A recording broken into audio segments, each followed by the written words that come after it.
Hello बच्चों, मैं safe Rupali from DJ science academy. मेरे 10th स्टैंडर्ड साइंस पार्ट की सभी वीडियो देखने के लिए प्लीज़ मेरे चैनल को सब्सक्राइब करें, शेयर करें, कमेंट करें और लाइक करना ना भूलिए। देखिए बच्चों, आज का टॉपिक हम देखने जा रहे हैं सेल डिवीजन। देखिए, बच्चा पैदा होता है, थोड़ी समय के बाद वो बड़ा होने लगता है और कुछ और समय जाने के बाद वो पूरा के पूरा आदमी बन जाता है। या फिर प्लांट जो है, हम सीड सॉइल में ग्रो करते हैं, उससे क्या होता है, एक प्लांट ग्रो हो जाता है और उसके बाद जो है उसका कन्वर्जन ट्री में हो जाता है बड़े वाले से। या फिर हमारी बॉडी को कहीं पे चोट लग जाए तो कुछ समय के बाद, कुछ टाइम जाने के बाद हमारी बॉडी क्या करती है, उसे रिकवर कर लेती है। कैसे? तो बाय ए सेल डिवीजन। सेल डिवीजन की वजह से वो क्या होता है, हमारी जो जहाँ पे चोट लगी है वो रिकवर होने लगती है। मतलब रिकवरी होना, रिएपेयर होना और ग्रोथ होना है किसकी वजह से होता है, तो सिर्फ सेल डिवीजन की वजह से। तो आज का टॉपिक हम देखने जा रहे हैं सेल डिवीजन। सेल डिवीजन देखने के पहले हमें ये पता होना चाहिए सेल क्या होती है और सेल में क्या क्या होता है, क्या नहीं होता है। देखिए, हम देखेंगे सेल में क्या होता है। देखिए, ये है आपकी सेल। सेल के अंदर होता है न्यूक्लियस। सेल के अंदर होता है न्यूक्लियस। न्यूक्लियस के अंदर होता है न्यूक्लियोलस। सेल के बाहर एक बाउंड्री होती है, उसे कहते हैं हम न्यूक्लियर मेम्ब्रेन। पहले मैं इसे नेमिंग कर देती हूँ। ये हुआ हमारा सेल मेम्ब्रेन। सेल के अंदर है साइटोप्लाज्म। ये हुई बाउंड्री जो है न्यूक्लियस के बाहर, वो है न्यूक्लियर मेम्ब्रेन। न्यूक्लियर मेम्ब्रेन, ठीक है। ये जो है वो है न्यूक्लियोलस। न्यूक्लियोलस। अब ये न्यूक्लियोलस क्या करता है, it produce a ribosomes. It produce a ribosomes. अब देखिए, जो न्यूक्लियस है उसके अंदर एक पतला सा थ्रेड लाइक स्ट्रक्चर होता है, कुछ इस तरह से। इस पतला सा जो थ्रेड लाइक स्ट्रक्चर होता है उसे हम कहेंगे डीएनए। उसे हम कहेंगे डीएनए। अब देखिए, ये जो पतला सा, मतलब एकदम सा थीन लाइक पतला वाला स्ट्रक्चर होता है, वो थे डीएनए। अगर बहुत सारे पतले से थ्रेड को अगर हम कंबाइन करें, इकट्ठा करें, तो वो थोड़ा सा थिक हो जाएगा। तो जो थिक स्ट्रक्चर हो जाएगा, थ्रेड लाइक स्ट्रक्चर, उसे हम कहेंगे क्रोमैटिन फाइबर। उसे हम कहेंगे क्रोमैटिन फाइबर। अब देखिए, क्रोमैटिन फाइबर को अगर हम कंडेंस करें, मतलब बहुत सारे क्रोमैटिन फाइबर इकट्ठा हो जाए, तो उससे बनेगा chromosome. Chromatin fibre get condense to form a chromosome. एक वायर लाइक स्ट्रक्चर हमें मिलेगा इस तरह से, जिसे हम कहेंगे क्रोमोसोम।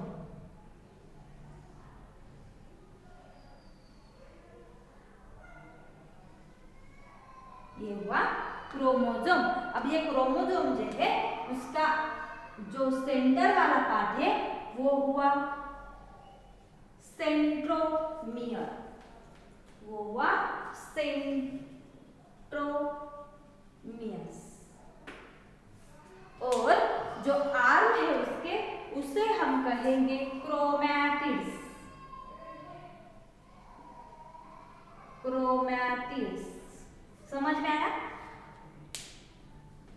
सेल के अंदर होता है न्यूक्लियस, न्यूक्लियस के अंदर होता है न्यूक्लियोलस और होता है एक पतला सा थ्रेड लाइक स्ट्रक्चर। अगर पतला सा थ्रेड लाइक स्ट्रक्चर एक लपेट लें तो बन जाएगा क्रोमैटिन फाइबर, और क्रोमैटिन फाइबर कंडेंस हुआ तो बन गया हमारा क्रोमोसोम। और एक बात सेल में मैं बताना भूल गई, यहाँ पे एक रेक्टेंगुलर बॉडी होती है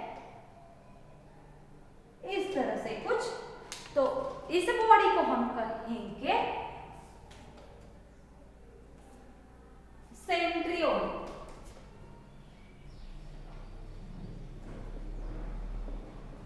सेंट्रियोल। अब समझ में आया सेल में क्या होता है और क्या नहीं होता। अब देखिए हम देखेंगे सेल डिवीजन। सेल डिवीजन देखने के पहले हमें यह पता होना चाहिए कि सेल डिवीजन जो है वो दो टाइप का होता है, एक होता है माइटोसिस, एक होता है मियोसिस।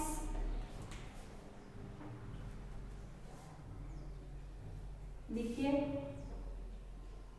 माइटोसिस और meiosis.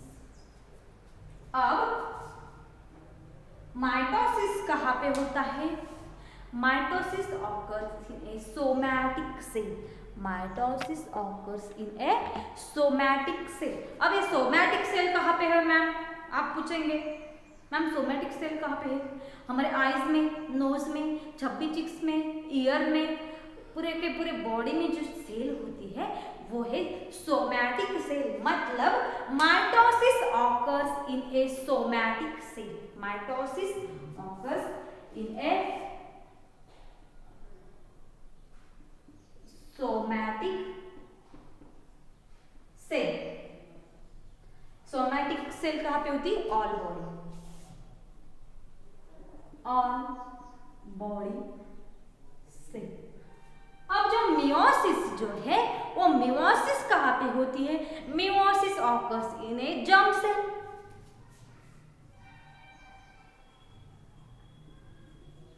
Meiosis occurs in a germ cell. अब मैम ये जर्म सेल कहाँ से लाई आपने? देखिए बच्चों जो जर्म सेल है वो होती है रिप्रोडक्टिव ऑर्गन में, वो होती है रिप्रोडक्टिव ऑर्गन में।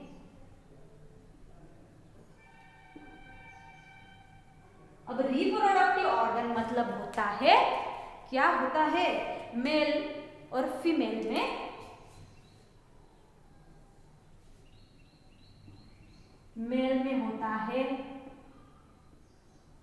टेस्टिस,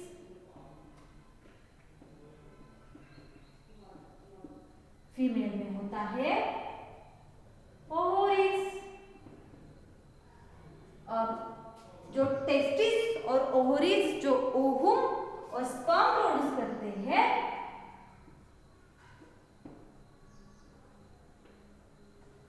उसके प्रोडक्शन में जो सेल डिवीजन होता है वो होता है मियोसिस। समझ में आया? मियोसिस कहाँ पे होगा? जर्म सेल में। जर्म सेल कहाँ पे होती है? रिप्रोडक्टिव ऑर्गन में। रिप्रोडक्टिव ऑर्गन माना कि फीमेल में होता है ओवरीज, मेल में होता है टेस्टिस, और ये क्या करती है? स्पर्म और उनका प्रोडक्शन करती है। वो प्रोडक्शन करने में जो सेल डिवीजन होता है वो होता है मियोसिस। ये समझ में आया? जब माइटोसिस होगा तो क्या होगा? Growth and development. जब माइटोसिस होगा तो होगा growth and development.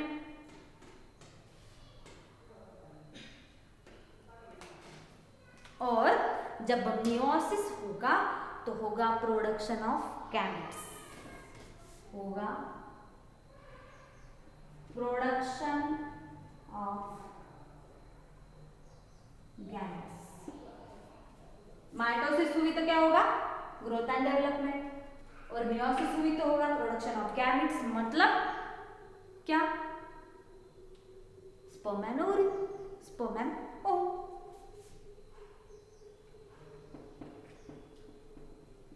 Sperm and ovum.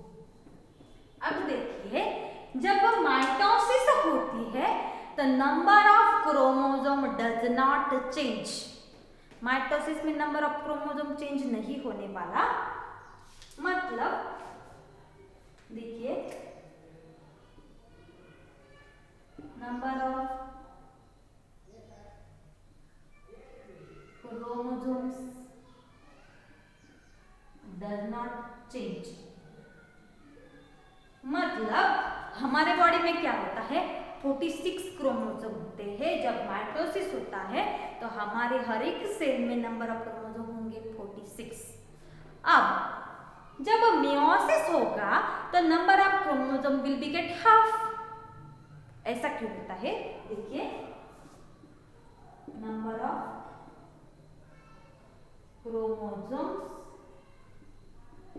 Will be gate half. अब ऐसा क्यों होता है, क्योंकि मेल में रिप्रोडक्शन होने के लिए क्या होता है, मेल और फीमेल गैमेट का फ्यूजन होना जरूरी होता है। अब मेल में होते हैं 46 क्रोमोसोम, फीमेल में होते हैं 46 क्रोमोसोम। अगर दोनों कंबाइन हो जाएंगे तो कितने हो जाएंगे, 46 से ज्यादा हो जाएंगे ना।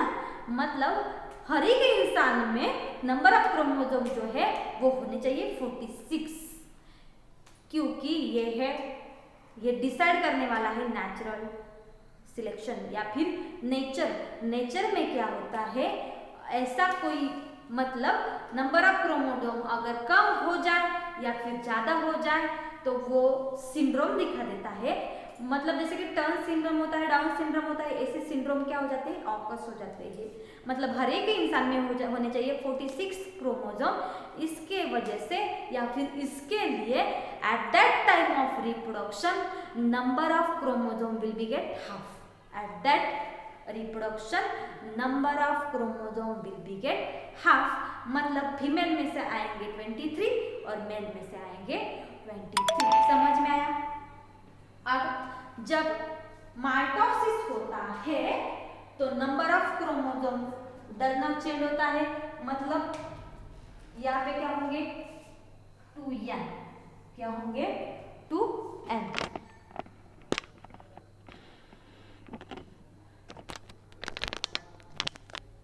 क्या होगा 2n n मतलब होता है 23, क्योंकि हमारे बॉडी में 46 क्रोमोसोम है लेकिन पेयर होती है 23, पेयर होती है 23। इसको हम ऐसे लिखते हैं 2 × n मतलब 2n। समझ में आया। अब 2n मतलब नंबर ऑफ क्रोमोसोम चेंज नहीं होने वाला। मतलब कोई भी सेल का सेल डिवीजन हो तो हमें 2 सेल मिलेगी 2n। लेकिन यहाँ पे क्या होने वाला है, number of chromosome will be gate half. इसकी वजह से 2n का कन्वर्जन हो जाएगा n।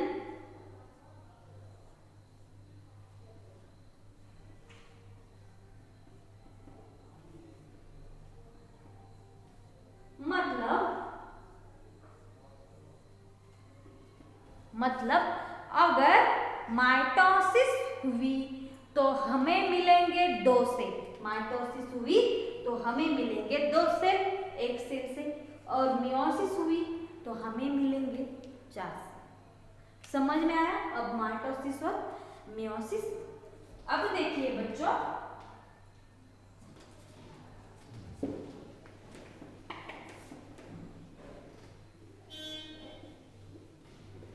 क्रोमोसोम कैसा दिखता है,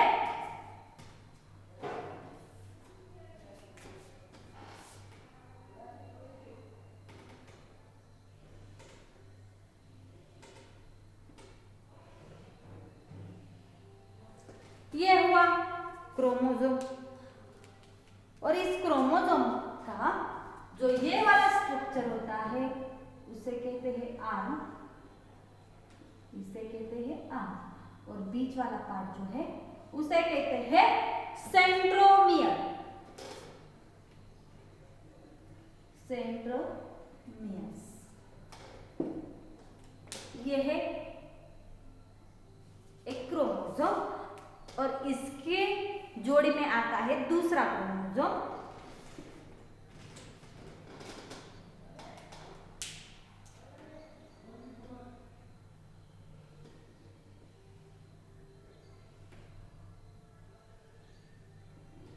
इस तरह से।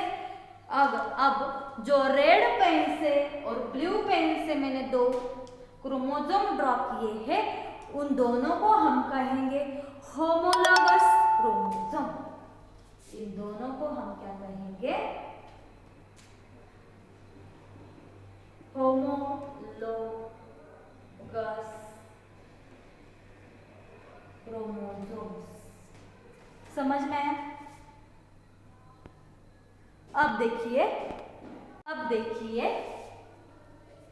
इन दोनों को हम कहेंगे होमोलॉगस क्रोमोसोम। इसके बाद जब सेल डिवीजन होने वाला होता है तब क्या होगा? वो अपना डुप्लीकेट आर्म बना लेगा। जब सेल डिवीजन होने वाला होता है तो वो अपना डुप्लीकेट आर्म बना लेता है, कुछ इस तरह से। देखिए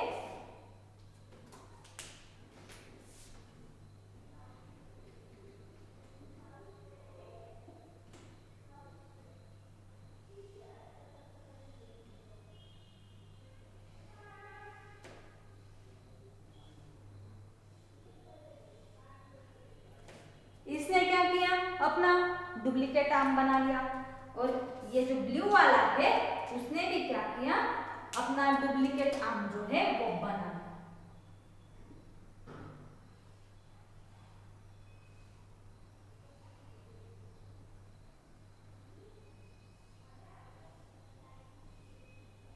इस तरह से जब सेल डिवीजन होने वाला होता है तो वो अपने डुप्लीकेट आर्म बना लेती है, तब उनको हम कहेंगे सिस्टर क्रोमैटिड्स। इन दोनों को हम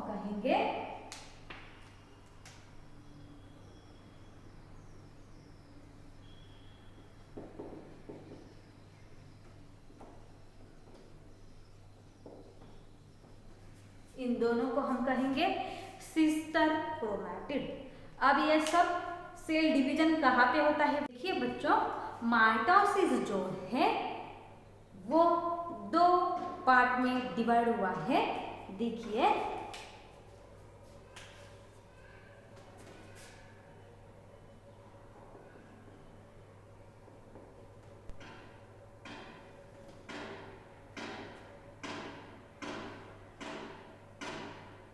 फर्स्ट वाला है कार्योकाइनेसिस,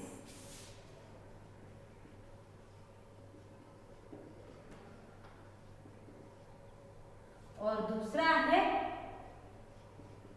साइटोकाइनेसिस। अब देखिए कैरोकाइनेसिस मतलब होता है न्यूक्लियस का डिवीजन, न्यूक्लियस डिवीजन, और साइटोकाइनेसिस मतलब होता है सेल डिवीजन।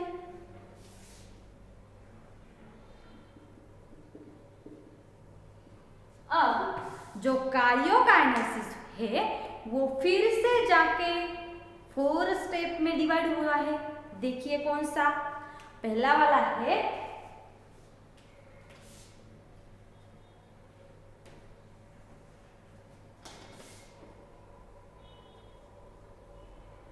प्रोफेज, दूसरा वाला है मेटाफेज, और तीसरा वाला है एनाफेज, और लास्ट और फोर्थ है टेलोफेज।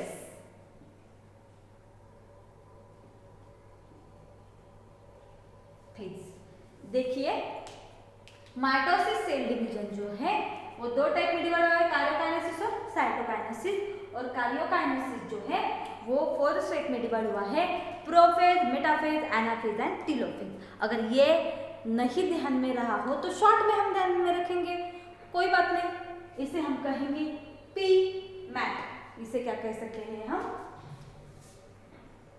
P mat.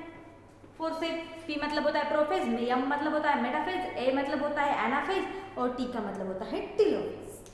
अब देखिए हम देखेंगे prophase, metaphase, anaphase and telophase. देखिए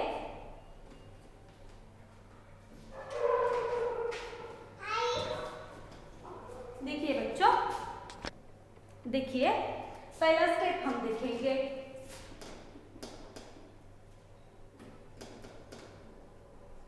प्रोफेज।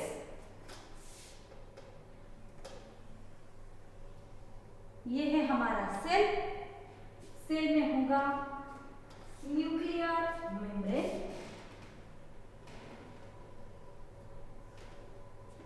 सेल के अंदर होगा न्यूक्लियोलस, यहाँ पे जो रेक्टेंगुलर बॉडी हमें दिख रही है वो होंगे सेंट्रियोल,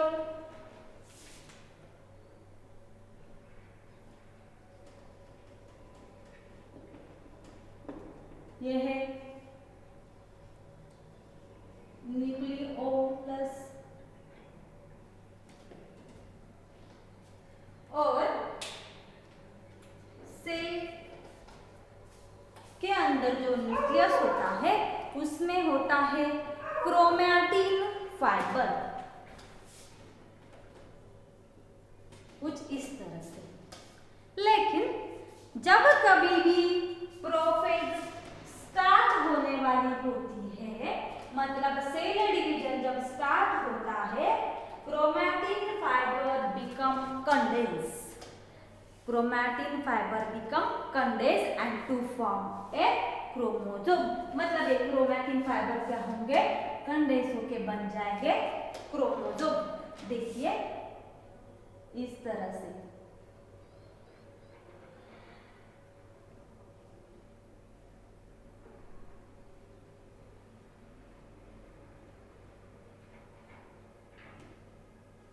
ये क्रोमैटिन फाइबर कंडेंस हो गया और बन गए क्रोमोसोम।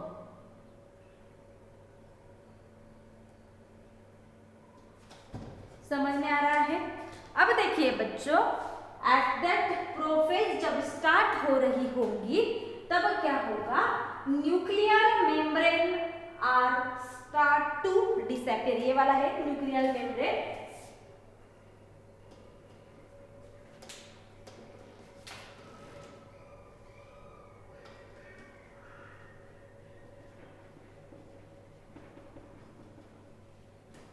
Nuclear membrane. तो ये जो न्यूक्लियर मेम्ब्रेन हमें दिख रहा है वो nuclear membrane are start to disappear.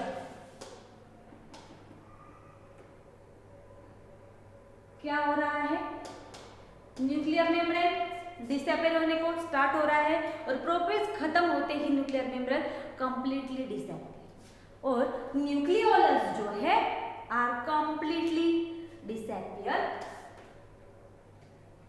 इस तरह से न्यूक्लियर मेम्ब्रेन भी क्या हो रहा है, न्यूक्लियोलस भी जो है वो भी डिसअपियर होने को स्टार्ट हुआ है, और जब तक प्रोफेज खत्म नहीं हो जाती तो न्यूक्लियर मेम्ब्रेन और न्यूक्लियोलस कंप्लीटली आर डिसअपियर। और एक बात हो रही है यहाँ पे, centriole are far away to each other. Centriole जो हमें दिख रहे हैं वो अपोजिट पोल में जाने को स्टार्ट हो जाएंगे। देखिए अगली फेज है मेटाफेज। मेटाफेज में क्या हो रहा है, देखो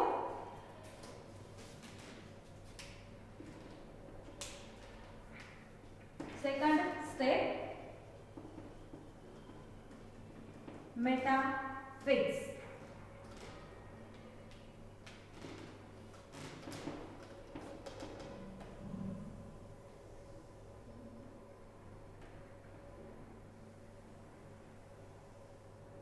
सॉरी, देखिए क्या हो रहा है, न्यूक्लियर मेम्ब्रेन क्या हुआ, start to disappear. Nuclear membrane start disappear. दूसरा क्या हो रहा है, nucleolus start disappear, centriole far away।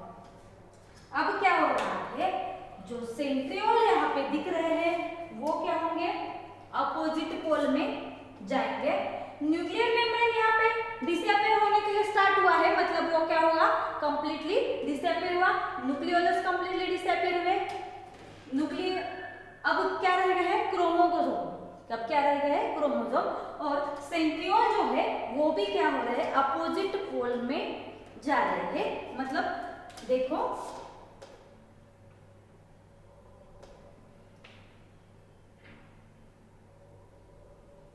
Centriole जो है वो भी दो पोल में, अपोजिट पोल को दिख रहे हैं। अब जो सेंट्रियोल है वो एक थ्रेड लाइक स्ट्रक्चर जो है वो बना देगा, उसे हम कहेंगे स्पिंडल फाइबर। देखिए इस तरह से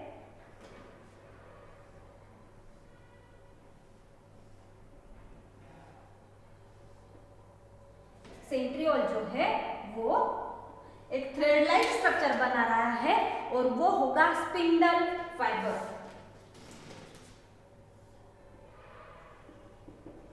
स्पिंडल फाइबर ये है सेंट्रियोल। अब chromosome are attached to the spindle fibre. Chromosome are attached to the spindle fibre.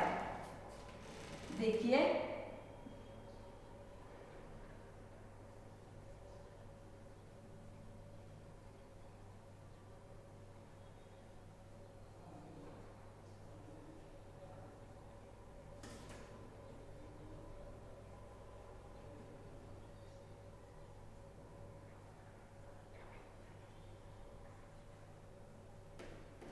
इस तरह से। देखिए एक बार फिर से कह देती हूँ, मेटाफेज में क्या हो रहा है, spin nuclear membrane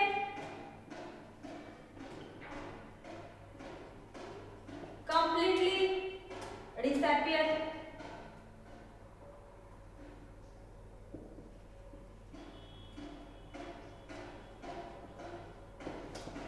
nucleolus completely disappear.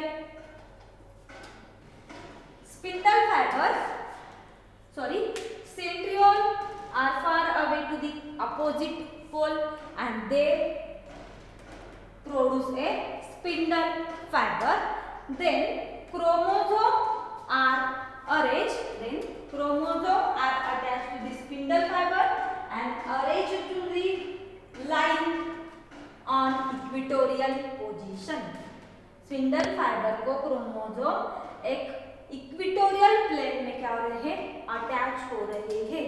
मतलब हमारी जो इक्वेटोरियल पोजीशन है इस अर्थ की, उस तरह से हम देखेंगे तो सेल को ऐसे इमेजिन करेंगे कि यहाँ पे क्या है, एक इक्वेटोरियल पोजीशन है। उस इक्वेटोरियल पोजीशन को ऑल क्रोमोसोम क्या हुए, स्पिंडल फाइबर को चिपक के अरेंज हो गए हैं। यह होगा मेटाफेज में। अब अगली फेज है एनाफेज।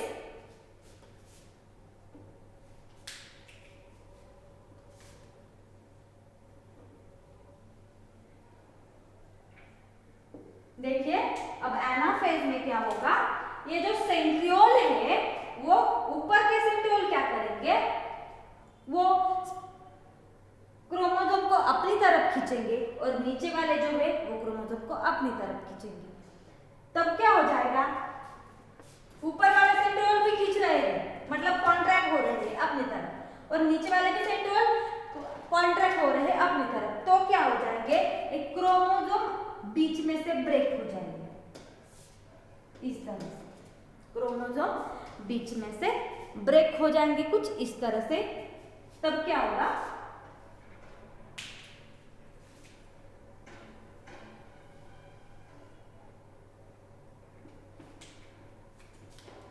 बीच में से ब्रेक हो गए, मतलब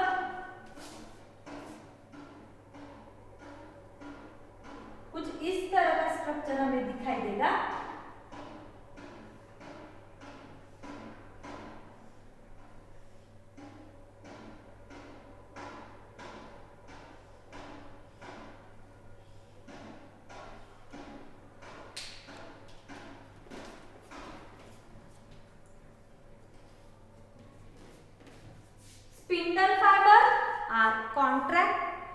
क्या हुआ यहाँ पर, spindle fibre are contract and chromosome are pull towards the opposite पोल।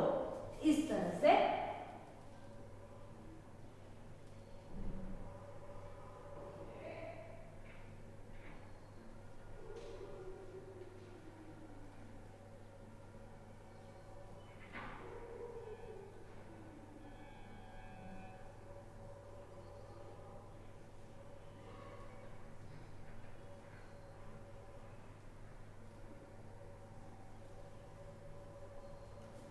देखिए क्रोमोसोम ब्रेक हो गए बीच में से, तो ऊपर वाला जो पार्ट है वो ऊपर जाएगा और नीचे वाला जो पार्ट है वो नीचे आएगा।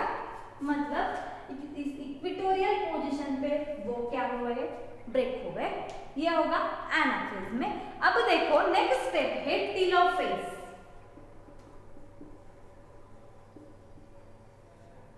नेक्स्ट स्टेप है टीलोफेज। अब एनाफेज में क्या हो रहा है, spindle fibre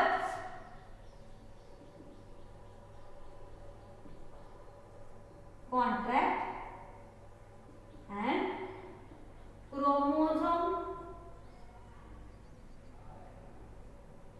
pulled towards the opposite pole. अब एनाफेज में क्या होता है, देखिए एनाफेज मतलब होता है रिकंस्ट्रक्शन।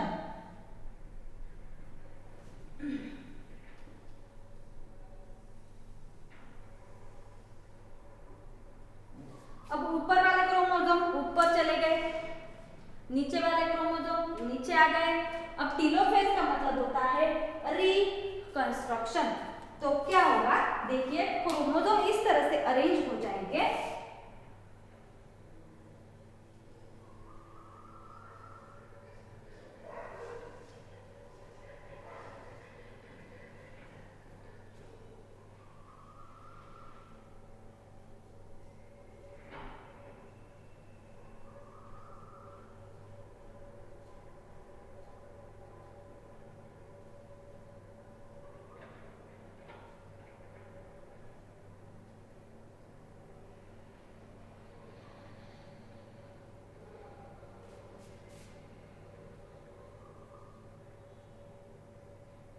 देखिए मैंने कहा था कि टीलोफेज जो है वो होता है रिकंस्ट्रक्शन।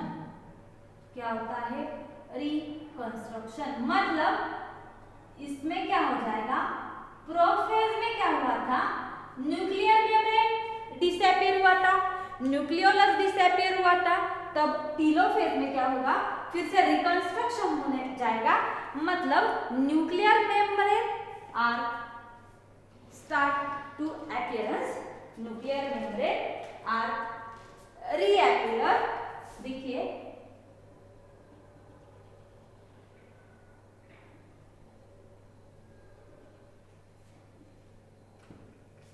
और न्यूक्लियोलस आर रीअपीयर।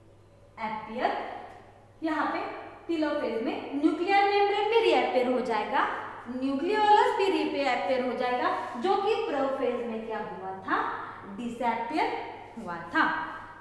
तब क्या होगा, ये हुआ टीलोफेज में। अब ये जो बाजू की सेल है वो भी क्या हो जाएगी, ऐसे कुछ इस तरह से बीच में पैच हो जाएगी, नॉच हो जाएगी, इस तरह से। देखिए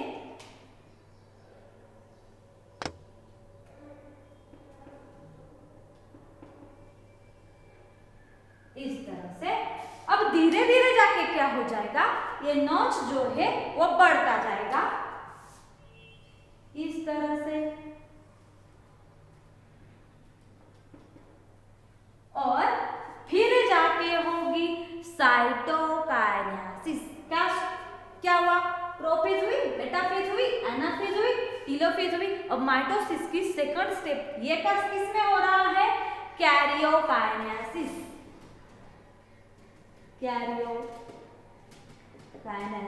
अब होगा साइटोकाइनेसिस। मतलब ये जो नॉच है वो क्या हो जाएगा, कंप्लीटली ब्रेक हो जाएगा, मतलब सेल ब्रेक हो जाएगी। देखिए मैं यहाँ पे ड्रॉ करती हूँ,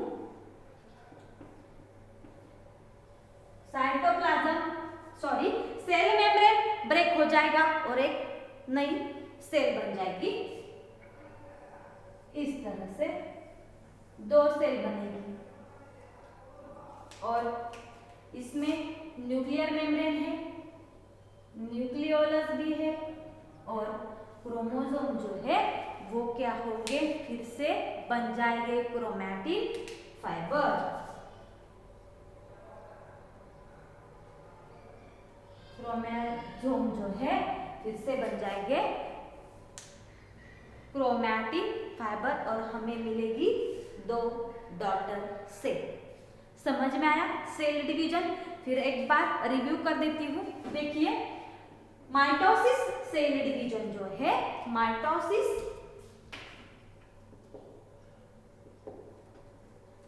सेल डिवीजन जो है वो 2 टाइप में डिवाइड हुआ। पहला है कार्योकाइनेसिस और दूसरा है साइटोकाइनेसिस। कार्योकाइनेसिस की 4 फेजेस है, prophase, metaphase, anaphase and telophase. हम देखेंगे prophase, metaphase, anaphase and telophase. First phase, nuclear membrane are start to disappear, nucleolus are start to disappear, centriole are far away to each other. Then second step is a metaphase. Nuclear membrane are completely disappear, nucleolus are completely disappear, and then centriole are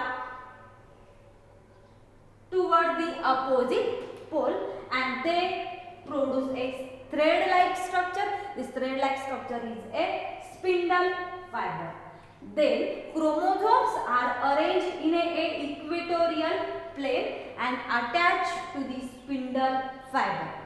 Chromosomes are arranged in a equatorial plane and attached to the spindle fiber. Then chromosomes are break to the equatorial plane. Then again phase is a anaphase. Chromosomes are break. Then spindle fiber are contract. Chromosomes are pulled toward the opposite pole. Next telophase.